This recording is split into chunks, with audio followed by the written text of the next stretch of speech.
عورت کے لیے ایک شادی کا حکم کیوں دیا گیا؟ سائنس بھی اسلام کے احکامات کی تائید پر مجبور ہو گئی۔ ایک ماہر جین یہودی scientist doctor Robert H Singer نے کھلے طور پر کہتے ہیں کہ روح زمین پر مسلم خاتون سے زیادہ پاک باز اور صاف ستھری کسی بھی مذہب کی خاتون نہیں ہے۔ السلام علیکم دوستو، میرا نام ہے اشفاق احمد عباسی اور آپ دیکھ رہے ہیں ہمارا یوٹیوب چینل جانیے with Ashfaq Abbasi. Doctor Singer جو کہ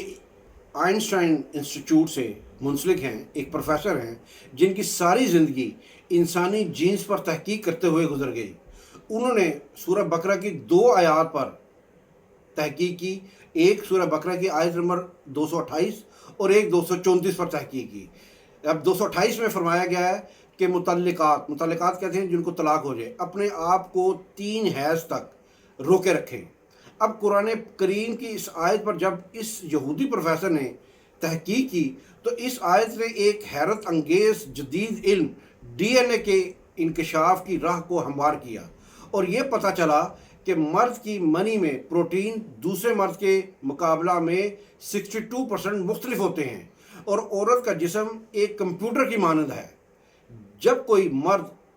ہم بستری کرتا ہے تو عورت کا جسم مرد کے تمام بیکٹیریاز جذب اور محفوظ کر لیتا ہے۔ اس لیے طلاق کے فوراً بعد اگر عورت کسی دوسرے مرد سے شادی کر لے یا پھر بیک وقت کئی لوگوں سے جسمانی تعلقات رکھے تو اس عورت کے بدن میں کئی ڈی این اے جمع ہو جاتے ہیں جو خطرناک وائرس کی شکل اختیار کر لیتے ہیں اور جسم کے اندر جان لیوا امراض پیدا ہونے کا سبب بنتے ہیں۔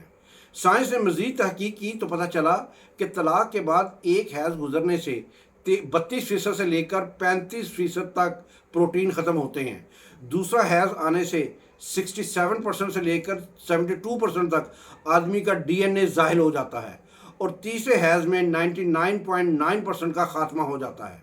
اور پھر رحم سابقہ ڈی این اے سے پاک ہو جاتا ہے اور بغیر کسی سائیڈ ایفیکٹ اور نقصان کے نیا ڈی این اے قبول کرنے کے لیے تیار ہو جاتا ہے۔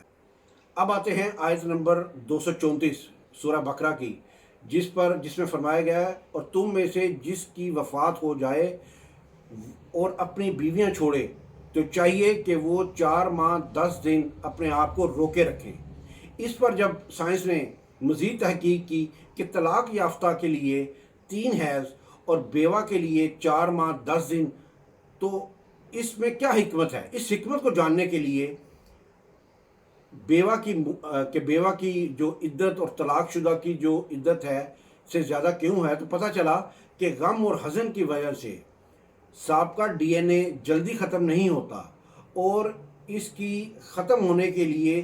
پہلے سے زیادہ وقت درکار ہوتا ہے، اور اس کی رعایت کرتے ہوئے ایسی عورتوں کے لیے 4 ماہ 10 دن کی عدت رکھی گئی۔ اور اس حقیقت سے راہ پا کر ایک ماہر ڈاکٹر نے امریکہ کے 2 مختلف علاقوں میں تحقیق کی، ایک اسٹریٹ جہاں افریقن نژاد مسلم رہتے ہیں اور وہاں کے تمام عورتوں کے جینز میں صرف ایک ہی شوہر کا ڈی این اے پایا گیا، جبکہ دوسری اسٹریٹ جہاں پر اصل امریکی آزاد خیال عورتیں رہتی ہیں، ان کے جین میں سے ایک سے زائد 2 یا 3 لوگوں تک کے ڈی این اے پائے گئے۔ اب مزید دلچسپ بات یہ ہے کہ جب اس ڈاکٹر نے اپنی بیوی کا خون ٹیسٹ کیا تو چونکا دینے والی حقیقت اس کے سامنے آئی کہ اس کی بیوی میں 3 الگ الگ لوگوں کے ڈی این اے پائے گئے، جس کا مطلب یہ تھا کہ اس کی بیوی اسے دھوکہ دے رہی تھی، اور یہ کہ اس کے 3 بچوں میں سے صرف ایک بچہ اس کا تھا۔ اس کے بعد ڈاکٹر پوری طرح قائل ہو گیا کہ صرف اسلام ہی وہ دین ہے جو عورتوں کی حفاظت اور معاشرے کی ہم آہنگی کی ضمانت دیتا ہے، اور اس بات کی بھی کہ مسلم عورتیں دنیا کی سب سے صاف ستھری، پاک دامن اور پاک باز ہوتی ہیں۔ اس لیے قرآن نے آج سے 1400 سال پہلے جو حکمت کی باتیں ہمیں بتائی ہیں، سائنس آج اس مقام پر جا کر اسی باتوں کی تائید کرتے چلی جا رہی ہے۔ اس لیے ہمیں اپنے قرآن سے جتنی زیادہ سے زیادہ اپنا علم حاصل کر سکتے ہیں ہمیں کرنا چاہیے۔ آج یہی وجہ ہے کہ کہ ہم قرآن سے دور ہو گئے ہیں، اور لوگ اور یہودی خاص طور پر ہمارے قرآن پر جتنی تحقیق یہودی کر رہے ہیں، ہم ہو سکتا ہے ہم مسلمان اتنی تحقیق نہیں کر رہے۔ آپ اندازہ کریں کہ فرانس میں دنیا کی سب سے بڑی اسلامی لائبریری ہے، اور فرانس ایک کافروں کا ملک ہے، اور اس میں اپنا اسلام کی سب سے بڑی لائبریری وہاں پر ہے، اور وہاں پر لوگ آ کر یہودی عیسائی سب آ کر وہاں پر اسلام پر اور قرآن پر تحقیق کر رہے ہیں، اور ہم ہیں کہ ہمارے گھروں میں قرآن ہے اور ہم اس کو نہیں پڑھتے، اور اگر پڑھ بھی لیں ثواب کی نیت سے پڑھ بھی لیں تو اس کو سمجھنے کی کبھی کوشش نہیں کی کہ اس میں اللہ نے پیغام کیا دیا ہے۔ حالانکہ قرآن کا ایک لفظ میں اگر میں بتاؤں نا، ایک لفظ میں کہ قرآن کا مخاطب کون ہے، تو قرآن کا مخاطب انسان ہے۔ تھینک یو ویری مچ۔ اگر آپ کو ہماری یہ ویڈیو اچھی لگی ہے تو آپ اس کو سبسکرائب کیجئے گا،